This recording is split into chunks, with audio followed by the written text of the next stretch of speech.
My girls love her just like they loved her father, their father.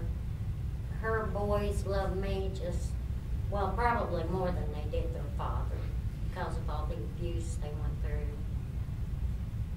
But otherwise, there was nothing's different.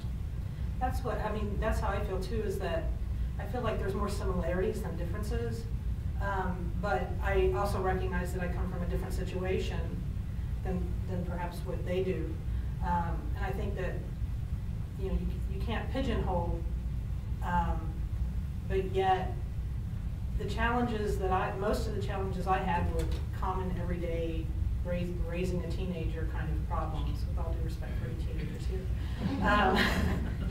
But the challenges that I had were what I found out, because Elijah is, he was pretty closed up as he grew up, and I beat myself up more and took that inward and thought, oh, is it because I'm gay? Is it because I'm raising him? I mean, because that's all he's ever known. You know, I came out, you know, because of my divorce when he was 18 months old.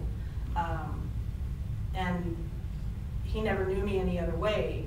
And because he didn't talk a whole lot about it as he grew up, I didn't know. I recently had, in preparation for this, I thought, you know, I need to talk about him and I need to talk to him. And we had a conversation just on Sunday. And he actually confirmed some of the things that I had kind of assumed. But I think in part because of who he is, in part because I didn't hide it, I didn't make it an issue, I wasn't ashamed of who I was, and my partner is not ashamed, and he's been surrounded by love all his life, both from his dad's family, from my family, from my in-laws. It was a non-issue, I think in part also because of his generation. You know, that's one of the things I think he confirmed for me is, you know, it was no big deal for him. You know, and Ryan, my stepson, I mean, no big deal for him either.